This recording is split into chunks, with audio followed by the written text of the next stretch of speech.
Good evening, everybody. My name is Robert Shapiro. I'm a certified assistant county assessor with the Assessment Review Commission. I would like to thank the Town of North Hempstead Receiver of Taxes, Charles Berman, for inviting us to speak with you today to help you learn how to file a grievance online for free without the need to hire a company to do it for you. At this time, we're going to turn the microphone over to Mr. Berman for a few opening remarks.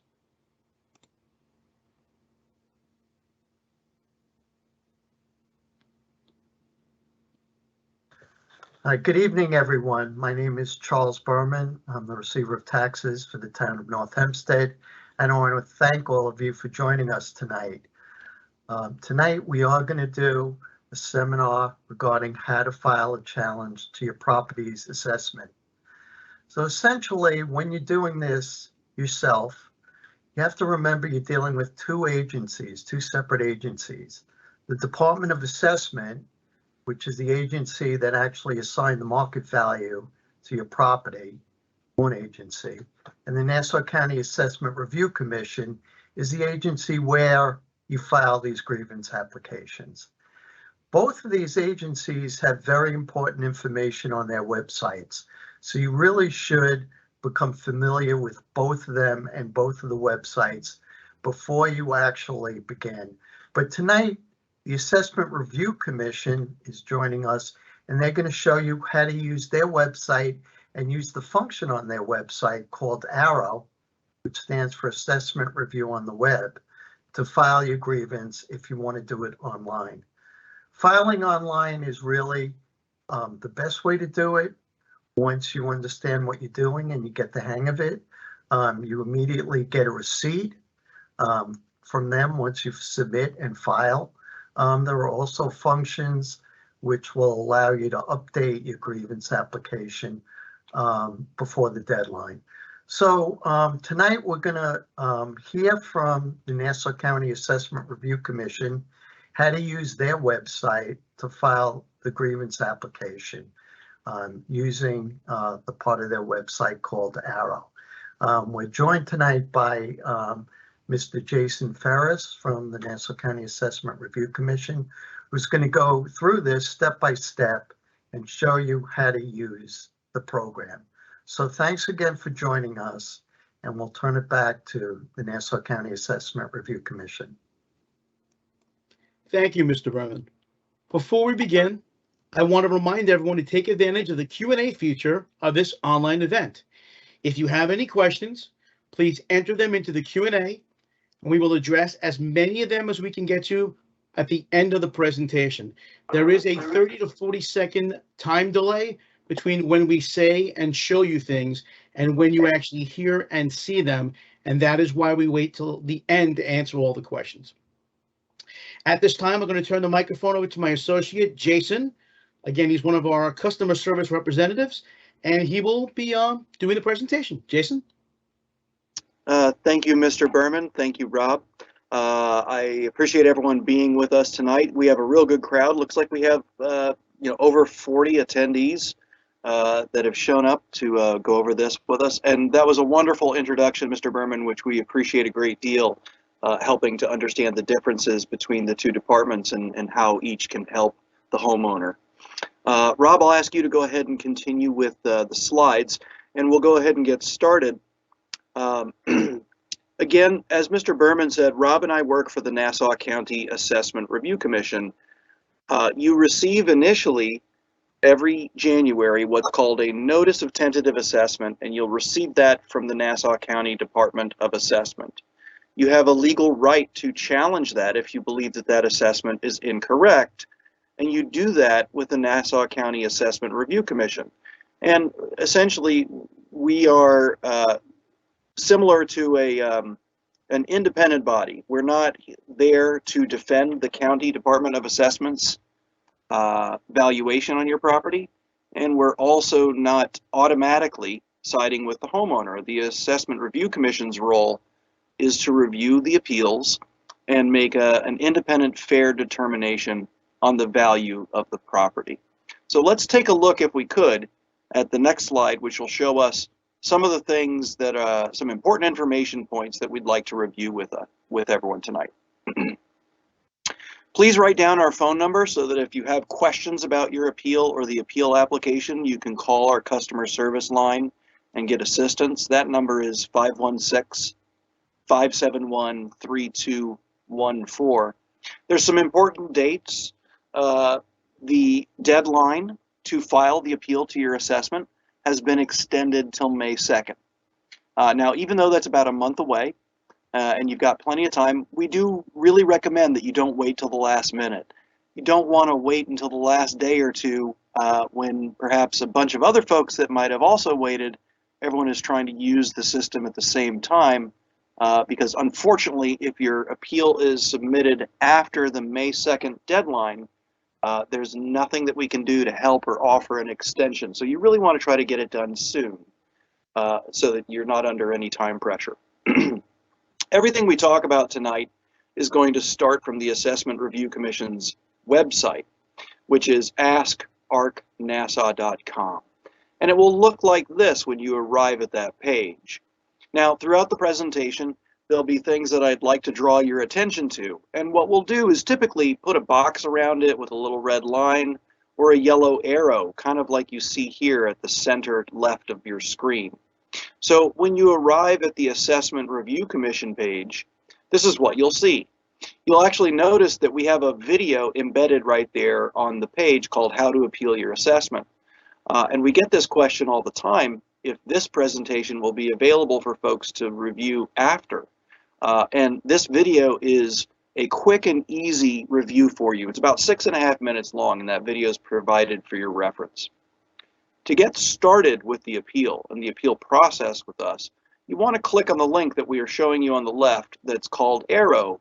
As Mr. Berman says, it stands for Assessment Review on the Web. So let's take a look at the Arrow page and what we're going to do moving forward. Arrow's a rather polite system, so it'll tell you welcome and say hello to you. And the very first thing that you're going to do is, if you're new to using this system, we'd like you to register an account with us. You'll have to do that to access the system. If you already have an account that you've used in the past, you could just move on to logging in. Most of the links that we're going to look at tonight will be on the left-hand side of your screen, by the way. On the left-hand side, you'll click the link that says Register with ARC. Once you've clicked Register with ARC, it'll bring you to a simple form that you have to complete for your registration. And it's a pretty standard form where it will ask you for your name and address, etc. It is required that you give us a valid email address. Also, you'll notice about the middle of the screen, it says that ARC is offering the option between paper and electronic communications. And I appreciate Mr. Berman referencing this, that really the best selection for you, the homeowner, to protect you is to opt for an electronic communication. The advantages to you are, number one, you never have to put a stamp on something that you have to mail to us. You can do it through the online system here. But number two, more importantly, is when we have a reply for you on your appeal, you'll get an email alert and log into the system. So fundamentally, it can't get lost in the mail. And that's something that does happen. And as we all know, the Postal Service has struggled a little bit lately. So we definitely suggest opting for electronic communication. You will also need to create for yourself a user ID and a password. And I would advise that you write these down on somewhere safe and make sure you don't lose them. Maybe tape it to the side of the fridge or save it wherever you save important usernames and passwords. The user ID and password for the Arrow system are both case sensitive. So it's important that you have the correct information so that you don't get frustrated when you try to log in 6 or 8 months down the road. Once you've completed this form, you're going to click the link at the bottom that says Complete Registration. Again, Arrow is a pretty polite computer system, and it will tell you thank you for registering. Please click here to continue. The bottom 2/3 of the screen shows you what would occur after you click there to continue. You'll see that Arrow is welcoming you to the system now by name. And we advise you to don't forget to log out of Arrow whenever you're done using the system. Arrow will also automatically send you a confirmation email that you have registered. then you can keep that for your records. It also allows you to double check and make sure that the email doesn't go into your spam folder. And it'll happen within the hour after you register, so you can be on the lookout for it. It'll look something like this, but there may be some minor differences based on what email system that you use personally.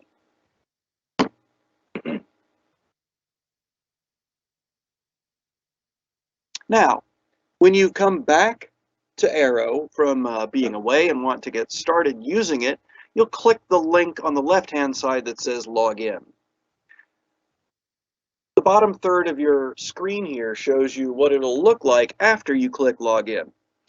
Simply enter the user ID and password that you wrote down and click the Login button. Now tonight we're going to go over two different ways that you can file your appeal using Arrow. The first method that we're going to go through is using the sales locator utility. The second method that we're going to go over a little later in the evening's presentation will be to just do the minimums of filling out the application. Either one is completely okay. Most folks tend to wish to use the sales locator utility, so we're going to go over that first. Sales Locator is a tool provided for you that will assist you in filling out your application. Sales Locator supports helping you find comparable properties that have sold for residential 1, 2, and 3 family homes. It does not, unfortunately, support finding comparable properties for condos or co-ops. What Sales Locator does is it provides you adjusted sales prices of those properties by comparing them to yours. So to get started using Sales Locator, we're going to click the link on the left-hand side, circled in yellow, that says Sales Locator.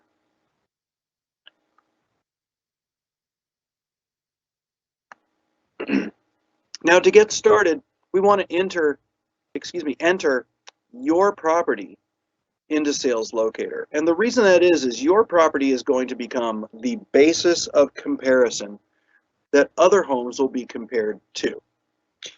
The best way to do this with Sales Locator is that you're actually searching a county database. So sometimes when searching a database, less information is better than more. So we suggest you just enter 3 items to find your home. Enter the house number, enter the name of the street, and the name of the street only. So for example, if you lived on Willis Avenue, you would just put Willis. You would not put AVE, you would not put Avenue. Just Willis, and then the zip code. Then click search and you'll be able to locate the property. On the left-hand side of the result is what's called a parcel ID. The parcel ID is a unique identifier for your home that's made up of your section, block, and lot. Here in Sales Locator, it's also a link. So to move forward with the application, you would just click the parcel ID. Now, Sales Locator does have some security features. So at this point, you'll come to a screen that asks you to retype letters in the black and white box as a security feature. And this is to prove that you're not a computer system or a hacker. Once you've typed the letters as you view them when you do this, then you'll click the button to move forward and continue.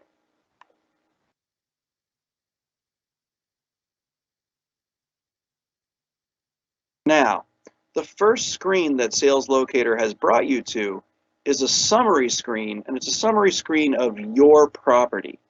So we're going to take a look at the 3 main components of what you're being shown here, and we're going to go to into one of them a little more in depth because there's some things that you can change. At the top, you see property information, and that'll include a photo of your home, the parcel ID number, the address, etc. If the photo is incorrect, but everything else up there is correct, that's okay. It will not hurt you. It will not negatively affect your appeal, nor will it keep you from filing an appeal whatsoever. Underneath the picture, you'll see dwelling information. We're going to come back to that in a minute because there's some things there that you can change.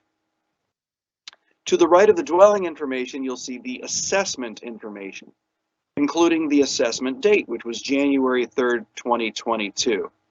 At the bottom of that box, you'll see the taxable market value and the assessed value. That is the number that you are actually appealing. By filing the appeal, what you're saying legally is that you believe that that number is too high and that on an open market, you could not sell the property for that amount of money. So let's take a little bit more of a close look at the dwelling information.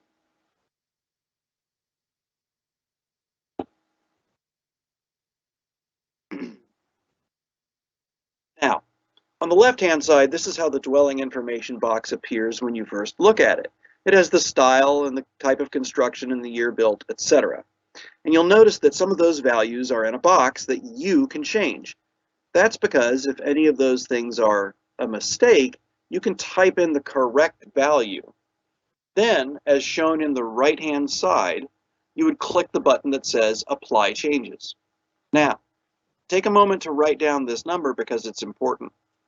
If there are any mistakes in your property card information or your dwelling information, you cannot change those permanently with the Assessment Review Commission. You can only alert us of that, such as we're doing here, for the purpose of the appeal. The changes are only used for the purpose of the appeal. To get the changes made permanently, you must contact the Nassau County Department of Assessment.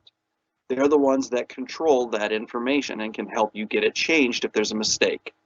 Department of Assessment's phone number is 516-571-1500. And when you call them, there'll be many menu options, but to get a hold of them for this purpose, you don't want to press anything. You want to hold the line all the way until the end. Once we're done taking a look at the dwelling information and making sure it's correct or making any adjustments that we'd like to make, we're then going to click the button that says Find Sales. Sales Locator will now bring you to a summary of homes that have sold that are comparable to yours in your school district. Comparable properties and using comparable properties for an appeal is optional, but Sales Locator is going to help you do it automatically.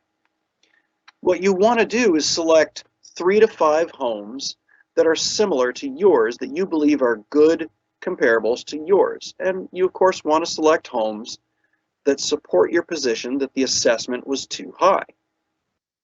After reviewing the list, you'll select homes by putting a check mark in the box, which you see to the right-hand side of the property's photo.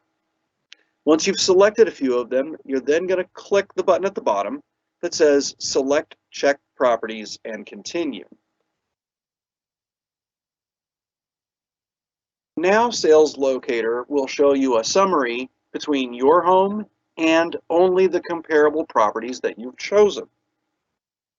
You'll see that your home is on the left-hand side. The other properties are to the right.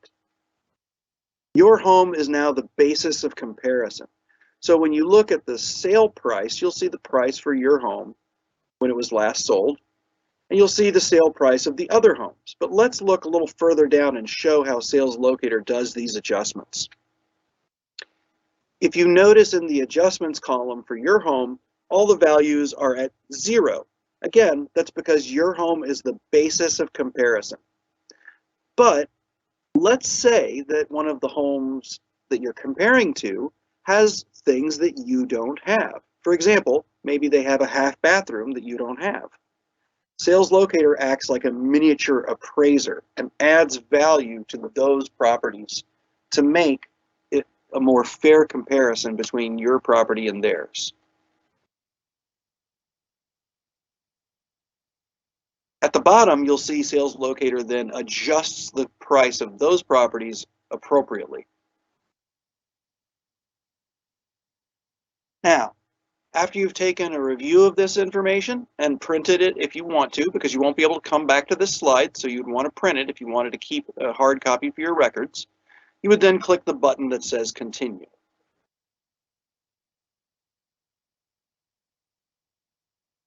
You have to review the disclaimer that Sales Locator is not an appraisal and is not an official opinion on the value of your property provided to you by ARC, the Assessment Review Commission.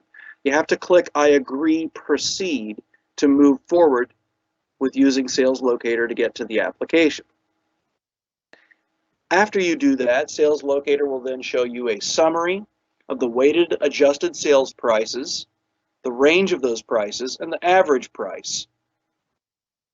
To move forward to the appeal, you'll click Continue to submit an appeal. And we're going to show you how Sales Locator has filled out the majority of the application for you.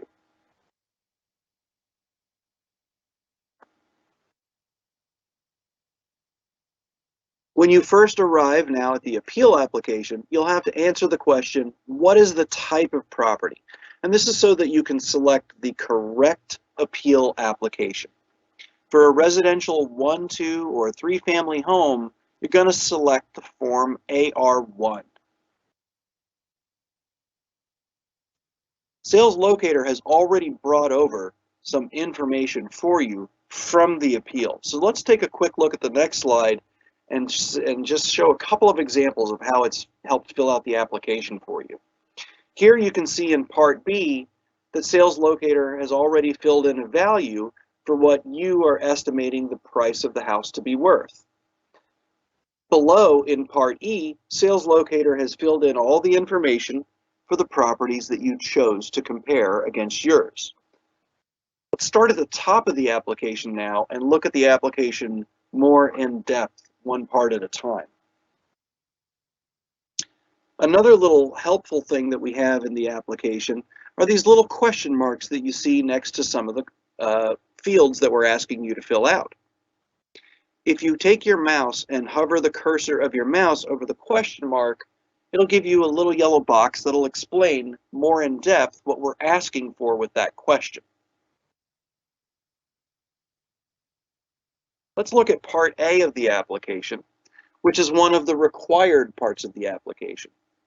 You've already selected the type of form, which is a form AR1, and you'll notice that Sales Locator has brought over your parcel ID number, the photo of the property, the address, and the name on the roll. Now, what if the name on the roll is the previous owner because you recently purchased the home?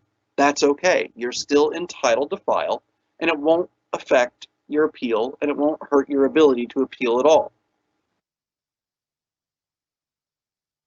Also in Part A, you do have to answer some things for us. So you want to put your name where it says taxpayer applicant's name. Beneath that, it says other owner's name. And this is where you want to put in your spouse or any co-owners. An appeal is legally owned by the applicant. So what that means is, if you were to forget to put your spouse's name there, and your spouse were to call us, we would not be legally allowed to speak with them about the appeal whatsoever. It doesn't matter if they're on the deed, they're not on the application, and the application is legally owned by the person who filed it. So we advise you to protect yourself from some dinner time arguments and make sure to put your spouse or any co-owners where it says other owner's name. You're also going to select the type of form from the drop-down box. Select the one that most appropriately fits you. For most individuals, that's going to be individual. The next part of the application is Part B, which is also required. Now, as we pointed out, Sales Locator has already brought over a value for you to answer the question of what you believe the property is worth. Now, you are not required to use that value. You can change it. It just needs to be a whole dollar amount, and you don't need to put a $ or a decimal place. If you don't agree with the number that Sales Locator put in, you can put in whatever number you believe the property is worth. You also have to answer the next question, which is the property offered for sale or under contract? And if the answer is yes, you do have to put in a price that it is offered for sale at or the contract price. And again, no $ or decimal place is needed. Part C of the application has already been handled for you, and you get to just skip it. Part D is an important part of the application. However, Part D is optional. If you look at the left-hand side of your screen, Part D will not appear when you first are using the application. It'll be hidden, but you'll see a pink button that says Display. Click on the pink button, and you'll be able to see the rest of Part D. Now again, Part D is optional, so you can tell us as much or as little information as you would like. However, this is a good place for you to put in contextual information that might lower the value of your property.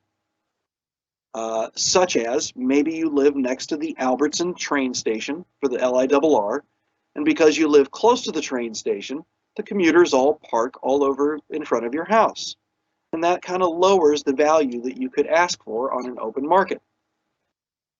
There's even boxes that you can check for some of the more common things that would tend to lower a value of a property. There's also a box that says Other Facts, where you could type in about a paragraph or so of information you'd like us to know about. If you run out of space for things you'd like to tell us about in the Other Facts, that's okay. We're going to show you how you could attach documents a little bit later in the presentation, and you could attach whatever you would like that you'd like us to review information-wise on the appeal. Let's look at Part E. Part E is also optional. However, because we used Sales Locator, it's brought over those 3 comparable properties and automatically put them in here for us. Let's say you found another property that you wanted to include, and for whatever reason, that sale was not listed on Sales Locator. Unfortunately, Sales Locator is not an exhaustive tool. It takes time for sales to be registered to the county clerk, the Department of Assessment, and end up in the system. So there could be a very recent sale in the past couple of months that doesn't show. If you wanted to put that in there, you could do so. Part E will have a blank section for you underneath the ones that are already filled in. To put in the property, you would click the magnifying glass and search for it using the address in the same way that you searched for your own address. That is, use the number, the street name only, and the zip code. Then you would click the parcel ID, and when you got back here, you would enter the sales date, the sales price without the $ and no decimal place, and any comments you might have. Part E will allow you to put up to 10 comparable properties.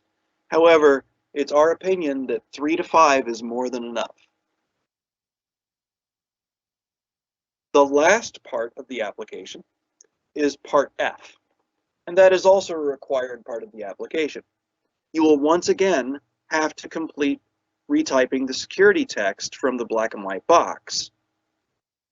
Read the certification, and then you'll click the drop-down box that best fits who is filling out the application. In most cases, that will be owner of record. Now, the final thing you'll do will be to submit the application form.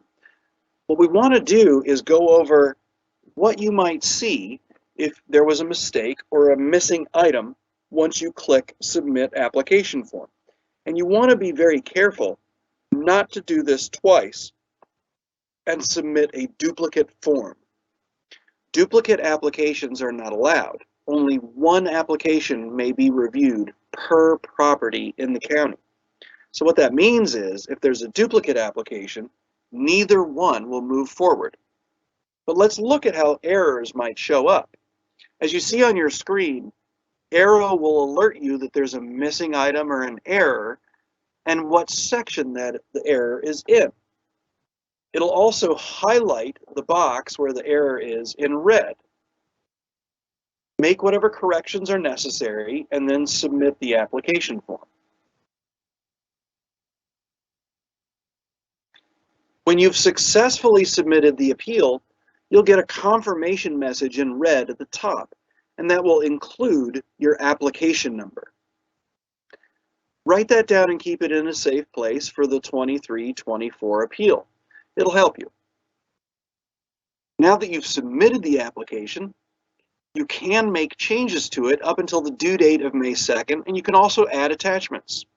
And if you look at the bottom of your screen, you'll see an example of the confirmation email. After submitting the application successfully, Arrow will send you a confirmation email to your email address that you provided during the registration.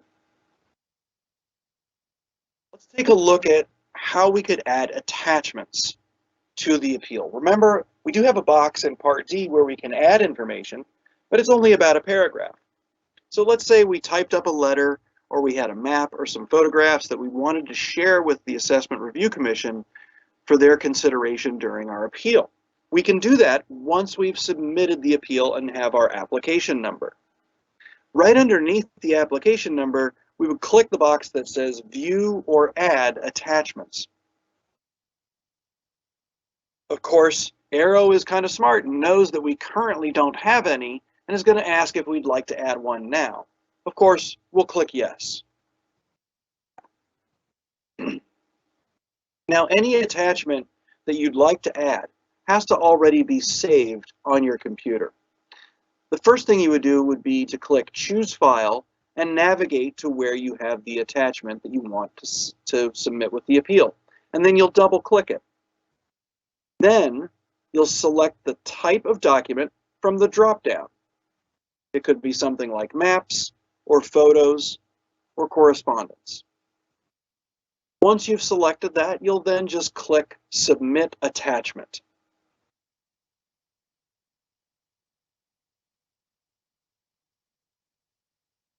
Now you'll see a list of the one attachment that you have submitted and added to your appeal. You can delete it if it's the wrong one, like if you accidentally uploaded photos of a baptism or bar mitzvah, or you could upload additional documents if there are more that you'd like to upload for us. You can also return to the appeal form. You can add attachments in the Arrow system up until the due date of May 2nd. If for some reason you needed to ask us to add an attachment to your application after May 2nd, that would have to be dropped off at our office or mailed to us. So I definitely suggest adding the attachments before the deadline of May 2nd. If by chance you did, however, have something you had forgotten that you needed to add after the due date, you would mail it to the attention of the residential supervisor, Assessment Review Commission, 240 Old Country Road, 5th floor, Mineola, New York, 11501.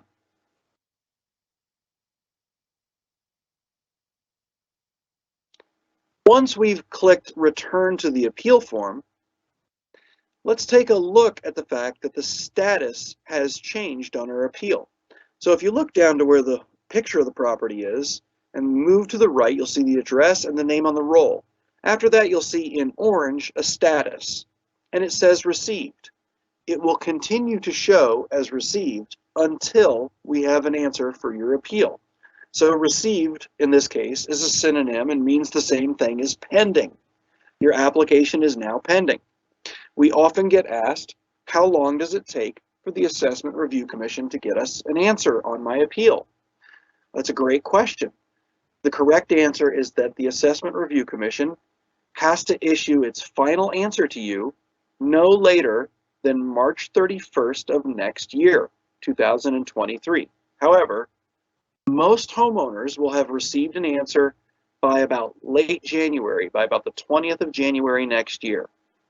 But you don't need to stress. You can check the status of the appeal anytime just by navigating back to this appeal. And you would do that by clicking Appeal Filing Status Change, and then you just select the year, 2324, and it will be able to click on the application number and come right back here and view the status. Let's go over now how we would file an appeal without using Sales Locator. Now this would apply if you wanted to file an appeal for a condo or a co-op. Sales Locator doesn't support those. Or if you just didn't want to use Sales Locator. Filing using comps is completely optional. Comps are not required. And you can file an appeal and have a successful appeal without any comps. If you wanted to file an appeal without using Sales Locator, you would just click the link on the left-hand side that says File an Appeal. Regardless of how you file, the deadline is the same, and we're going to repeat it a few more times. May 2nd is the deadline, and we encourage you not to wait till the last minute. Okay, so we're going to move a little more quickly because we've seen all of this before. First, when you file the appeal, you're going to select the type of form and property, an AR1 for a residential 1, 2, 3, or 3-family home, and low-rise condos.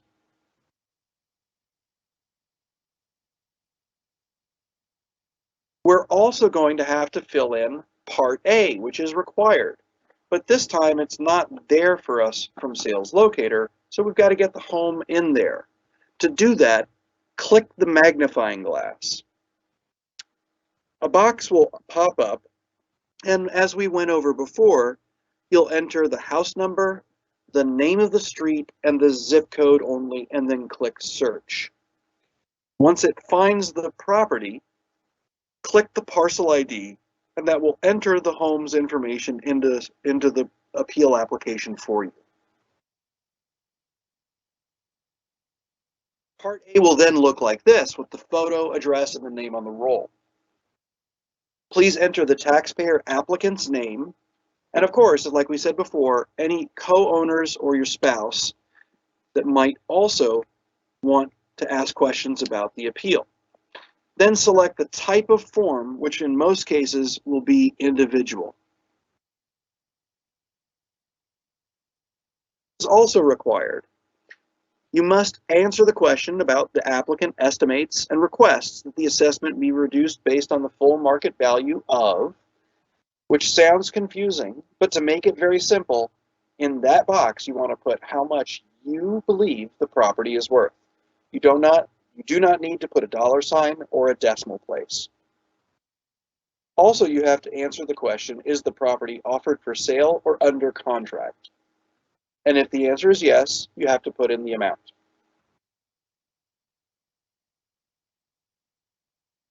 As in before, when we went over Sales Locator, Part C is done for you and you can just skip right over it. But we do, once again, want to call your attention to Part D. Open up Part D, click the pink button that says Display, and then use the box where it says Other Facts to tell us about contextual things that you believe lower the value of your property, and check any boxes that apply to you.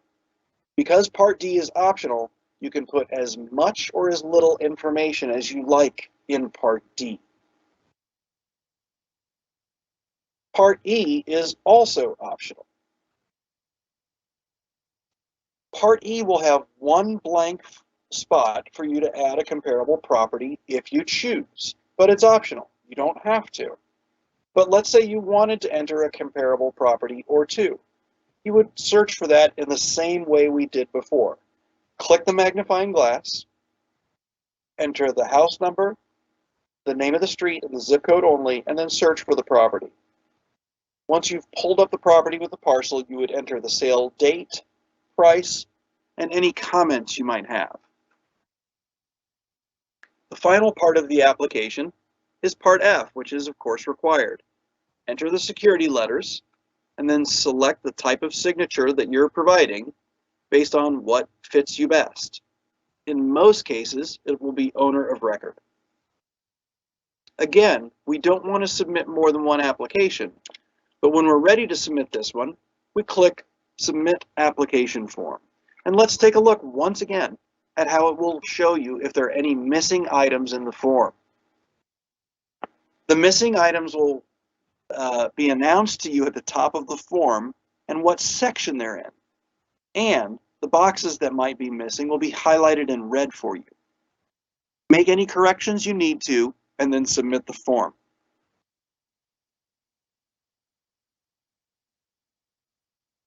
When the form is successfully submitted, you get a confirmation message with the application number, and you'll also get an email, as we had said, sent to your email account with the confirmation.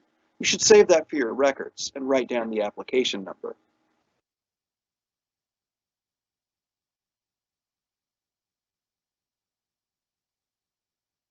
You can make changes to the appeal up until the due date of May 2nd. Let's go over how we would make changes. And first, to do that, let's talk about how to get to the appeal. To make changes to the appeal, or to view the status, you'll log into Arrow and then click the link that says Appeal Filing Status Change. Then you want to search for the correct appeal. The easiest way to do that is to just change the tax year, and the tax year only, don't enter anything else, to the appropriate year, which is 23/24. Then you would click Search for Appeals. That'll then give you a list of the appeals filed for your property for that tax year. And to get to the appeal itself, to view the status or to make a change, you'll click that application number, which is a link.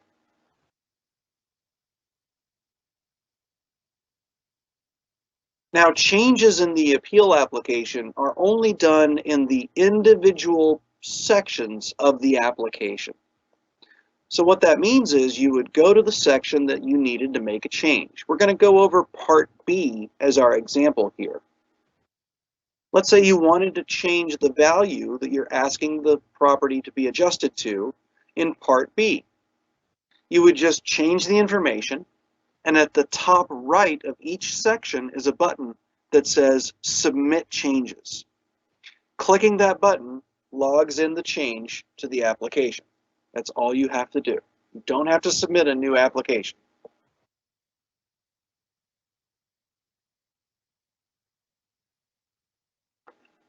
You can also, once again, add attachments to the appeal up until the due date of May 2nd.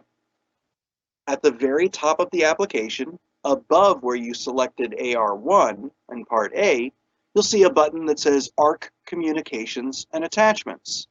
This is also where we would respond to you and put documents for your review when we've answered your appeal. So you would click ARC Communications and Attachments. You would then upload and save a document and attach it to the appeal by clicking Upload a New Document.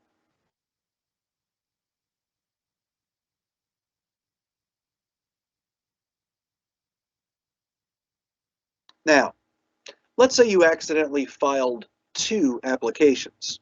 As we had said before, legally only one application can be reviewed, and if there's a duplicate, neither gets reviewed. You would want to withdraw one. Fortunately, that's an easy process. First, if you want to withdraw your appeal, you must make sure that the pop-up blocker is turned off on your computer. Then, right underneath the parcel ID in the application form is a button that says Withdraw Appeal. Clicking it will make the pop-up occur as you see on the right bottom side of your screen. You must read the disclaimer that is informing you that once you withdraw an appeal, it cannot be restored. And then you have to check the little box and then click Agree.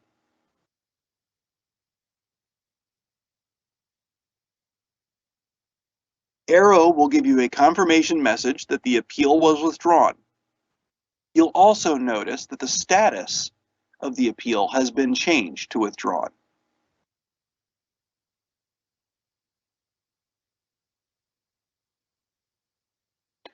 I appreciate everyone being with us tonight.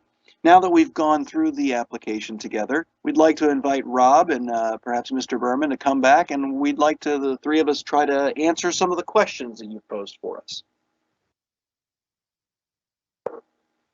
Great. Thank you, Jason. Excellent job as always.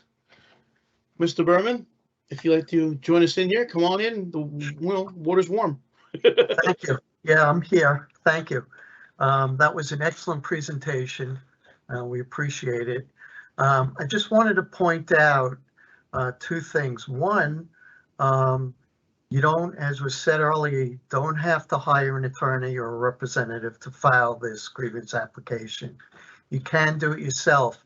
However, if you get a decision you don't agree with, there is a process to appeal that decision, which is a little bit more complicated than this. So for people who don't have really any background or expertise in appraisal, at that point, you might want to hire a representative. So you're allowed to do both. You're allowed to file your grievance application with ARC pro se, representing yourself. And if you want to appeal a decision you don't agree with, that you have to go to small claims court. There's a special part in Supreme Court called Small Claims Assessment Review. And as I said, it's a little bit more technical and a little bit more legal. And if you're not comfortable making a case before a hearing officer, at that point, you are allowed to hire a representative. So you can do both. Also, as Mr. Ferris said, you know, in Part B of the application, you do have to put a value in there, and it does have to be lower than the value that Department of Assessment assigned to your property. You don't have to live with the value from sales locator. If you want to go lower, you are allowed to do that. But what you should remember, whatever value you put in Part B, Assessment Review Commission will never go below that number.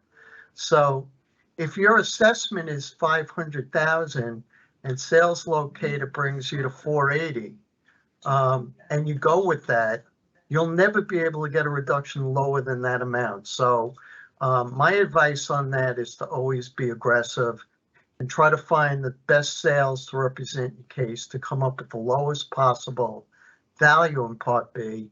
And even at that point, you might want to reduce it, because a lot of these grievances now are being settled for lower than the original level of assessment. That's a more technical discussion, which would take me about 10 or 15 minutes to explain. But if these grievances are going to be settled for lower than the fraction that the Department of Assessment uses, then just by filing, you're going to get the benefit of that reduction too. So that's an added reason, another important reason to make sure that every one of us files one of these grievance applications with Assessment Review Commission. So I thank the people who are here and stayed on. I know that you're going to be proactive and that you're the most interested in this, and we'll follow through and file one way or another. And I want to thank the Assessment Review Commission again. That was an excellent presentation. And every time I watch one of these things, I learn something else. So thank you. Thank you for joining us, and thank you for being here for North Hempstead. Sure, it's absolutely our pleasure. I wanted to go over a couple of the questions that came in during the presentation, and there's still time to submit more. So let's go through some of these, and a lot of times the questions that one person's asked is the same that a whole bunch of others have. So that's always good to go over the questions. Someone asked, can I save my appeal file before submission at any time? The way the arrow system works is you have to at least fill out the minimum information and submit it. If you don't submit it, or if you take a break, go have some dinner, and then come back in the middle of it, the computer may kick you out. So you want to make sure you give yourself time to start. And if you do the bare minimum, if you do Part A, Part B, C is done for you automatically. And Part F, and submit it, and you get a confirmation message. You could always go back anytime before the deadline of May 2nd and make any additional changes. So at least you know that if you get the confirmation message, you have met the deadline. You have gotten it in on time. So if you want to do a quick run through, get all the basics done, submit it, get a confirmation number, and then maybe a day or two later, come back and work more on Part D and Part E, that is entirely fine, as long as you do that before May 2nd. Anytime after May 2nd, any changes to your application that you need to have made, you have to mail the information into our staff, and our staff can, add or make modifications for you. Let's see here. Someone was asking about the attachments, and I know that Jason went over that. I want to bring up the attachment page again so we could discuss this. So bear with me 1 second here. And attachments. Okay, so if you'll notice on your screen, we have the add attachment screen here. And again, you could submit attachments, and each time you submit an attachment, you can go back and add another attachment. So as you see on the screen here, it says you could upload a new document. When you're done doing one attachment, you could click on upload a new document, add a second one. If you accidentally uploaded the wrong file, which happens all the time, you can click on delete and get rid of that file. So yes, you can do more than one attachment. Just, attach it, go back, upload a new document, add the attachment again, and so forth until you have everything you need. If it's too complicated and you find it being too difficult, well, then mail in the documentation to our staff. Our staff will scan it and add it to your application for you. So don't let the technology stop you from submitting documentation you feel is vital to your appeal. If you can't do it yourself, send it in to us. Our staff will scan it in for you. Let's see what other questions we may have here.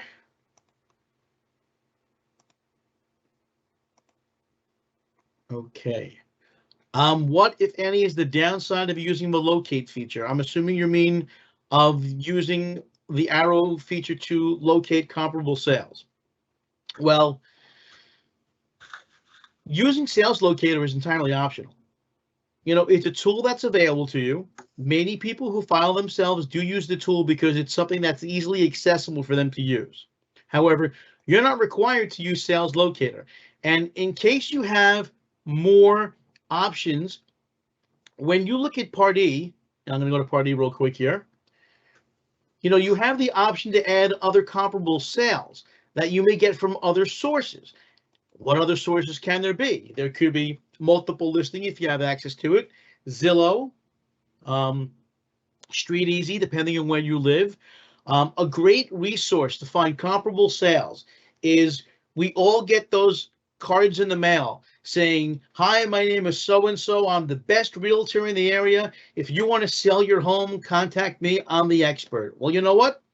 Contact the realtor and say, I'm not looking to sell my home right now, but since you're the expert, is there any chance you could give me a few minutes and help me find some comparable sales? And there was a good chance they're going to say yes, because they're hoping if and when you do decide to sell your home, you remember the nice realtor who helped find comps for you. So take advantage of all the resources that are out there. You can use Sales Locator, but it's not the end-all be-all. And if you decide not to use it and you have other sources to get comparable sales, take advantage of that. Someone is asking about whether it's better to use paper or to go online. It doesn't make a difference whether you're filing with paper or filing online. The information gets to the appraisers and they do the review the same way, so that doesn't make a difference. It tends to be more convenient for you to file online because you may get your responses quicker than if you rely on regular mail. Things don't get lost in the mail. So we try to push folks to do this online just because it ends up being easier for you and quicker to get the information to us and back to you. But again, if you are a person who likes using paper and using the actual regular mail, you are more than welcome to do so. There is no difference in terms of how we review things if it's submitted online or if you submit with a paper application. It's easier to make a revision if you submit through Arrow, as was pointed out in the presentation. Also, getting a receipt is very, very valuable. Yes, absolutely. There's 200,000 of these residential grievances, and they can't possibly mail paper receipts. So, if you're gonna mail it paper, make sure you use tracking and mail it return receipt requested. Absolutely. Or you can physically drop off the application at our office, correct, Jason? Jason handles customer service, so I'm one of the appraisers. I actually do reviews of these applications when they come in. Jason answers questions like this all day. So even when I think I know the answer, I confirm with Jason because he definitely knows the answers to these things. Yeah, you can indeed drop off a hard copy application at the office, if I was understanding what the homeowner was asking correctly. Yes. Now, that said, once again, as Mr. Berman said, over 250,000 of these were submitted last year. I think we're on track to beat that number this year. That's over 50% of the homes in the actual county. We really just strongly recommend using the arrow system. It provides a lot of safeguards for you. The main one being that within an hour of filing on Arrow, if you don't have that confirmation email and confirmation application number, you can call us at 571-3214 and we can figure out what the issue is. But once you have those, you have definitive proof that not only that you have filed, but that the Assessment Review Commission has received that filing. So it's definitely the best methodology for protecting your right to appeal. Great. Thank you, Jason. I have a question here that I can technically only answer half of it. It said, in what percentage would you suggest the tax grievance? Well, first off, it's an assessment grievance. We don't grieve our taxes, we grieve our assessment. How they want to know how often they're successful. And if it's not successful, will it trigger an even higher tax? Now, I don't have statistics on how often an appeal is successful. What I can tell you is if you file an appeal, your assessed value cannot be increased because you file an appeal. It can either be kept the same or lowered. But if you file an appeal, there is no risk of your assessed value being increased as a direct result of you filing an appeal. So that's not a concern that you need to have. If you file an appeal, it can either be kept the same or reduced. That's it.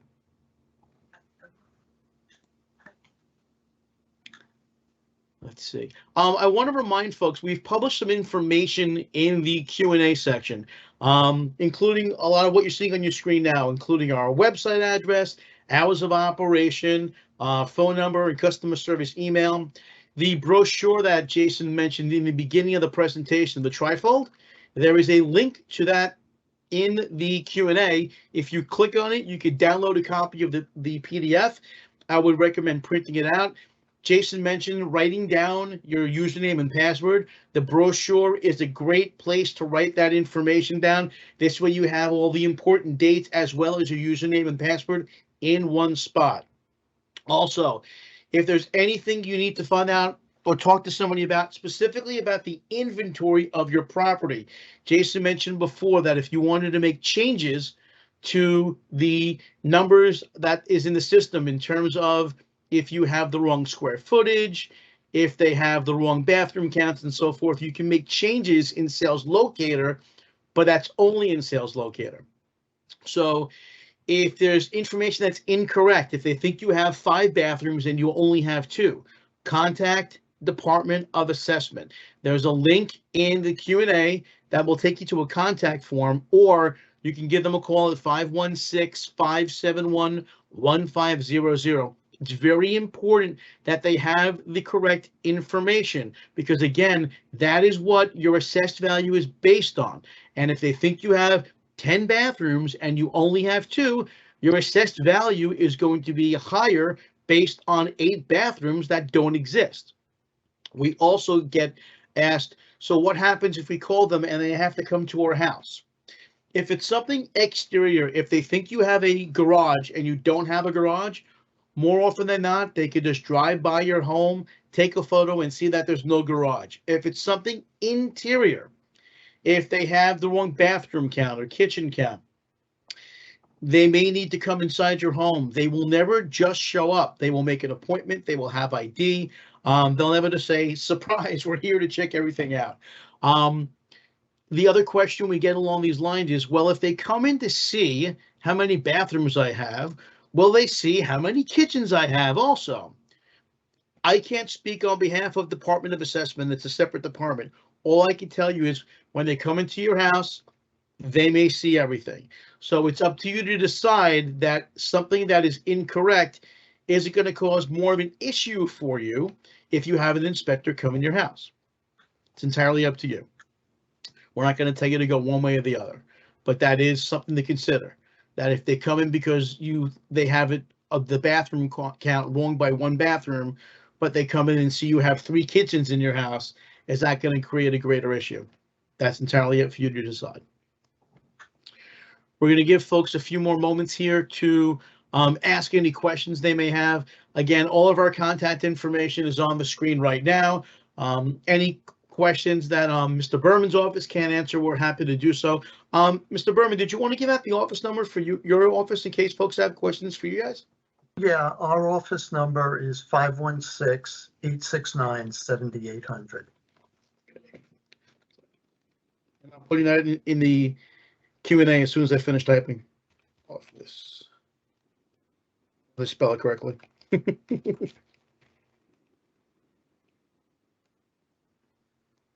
Great.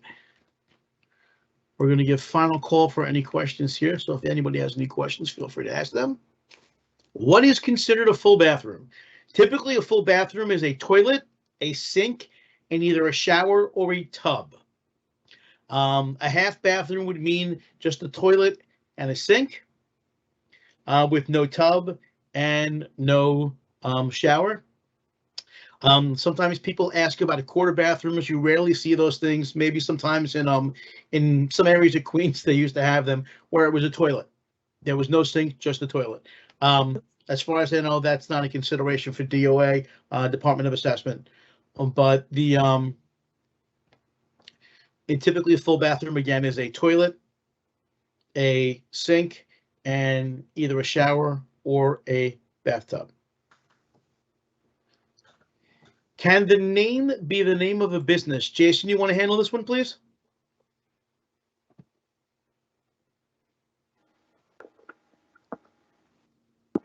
Can the name on the appeal be the business that owns a residential property? No. No, it needs to be the name of an individual.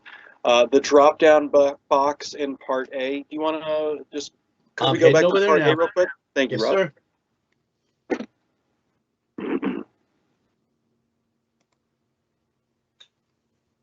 Okay. So if we look at the drop-down box gives us a little further clarification with this. The name for the applicant needs to be an individual, a person's actual name. Now, you could also add co-applicants on there as well. But if you see down here, like for example, the drop-down, individual, it could be an LLC or corporation. That's okay, but it would just have to be someone that is legally allowed to speak for that LLC or corporation, so an officer of the corporation or etc. So, but it does have to be an individual's name in the applicant name. Right. Also, if the home is in a trust or a life estate, then they could file. Just put the name of the trust in. I think you showed all the different entities that could be listed. Correct. Thank you, Mr. Berman, for the clarification. I appreciate that. Let's see here. Taking care of a few more questions here. Okay, let's see what we got here. Someone's asking, will the county be bringing back the ladder report? That was something from the Department of Assessment. I honestly don't know the answer to that. You could definitely reach out to the Department of Assessment and ask them that question. I do not know that answer. Again, their number is 516-571-1500, and I'm sure they will be happy to answer that question. But Department of Assessment and the Assessment Review Commission, as Jason mentioned before, are entirely separate departments. So we don't speak for them, they don't speak for us. And I'm sorry, I can't give you a better answer. When I don't know something, I admit I don't know the answer, so. I think we have gotten through everything. Mr. Berman, was there anything you wanted to add before we end the presentation? All right, I wanted to thank you again. I just wanted to add that I used to make these presentations in person, and they've been recorded for North Hempstead TV. So the most recent one I was able to make was right before the pandemic in February 2020, but it's still on our website. So other than the years involved in the assessment role, the actual information is the same. And it's the process on how to actually file this using all the information available to you. So, this was an excellent presentation on how to use Arrow. I certainly was not able to get into it in as much detail as you did tonight. in my presentation, but I also, explain how this whole timeline works.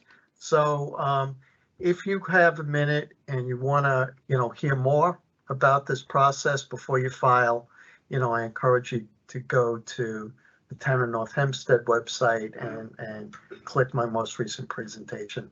And this one's going to be on there too. Great. I also, Mr. Berman, I'm going to keep you on the screen for a second because I'm typing and answering your question at the same time, but you could probably help with this because somebody wanted to know about the roles of the different departments again. So how this works is the Department of Assessment sets the initial values. Then if you file an appeal, the Assessment Review Commission reviews those appeals. And yes, we are also helping people learn how to file an appeal properly and to do it online, as we are in this presentation. And then he was mentioning, I'm assuming it's a he, North Hempstead helps the residents with the process. So, I mean, part of the way that North Hempstead is helping residents with the process is by hosting this presentation. Right, and I want to add that this presentation was recorded and will also be available to be viewed. Absolutely. We'll put it on our website as soon as we get it back from you. Gotcha. Great. All right. Okay. Well, thank you once again, Mr. Berman. We appreciate you asking us to do this. I want to thank Jason for doing the presentation and doing a great job as always. Any questions, folks, reach out to customer service 516-571-3214. And with that, we are going to conclude the seminar. So thank you all for joining us. Have a pleasant evening. Right. Thanks again, Robert. Thank you, Jason. My pleasure. Thank you.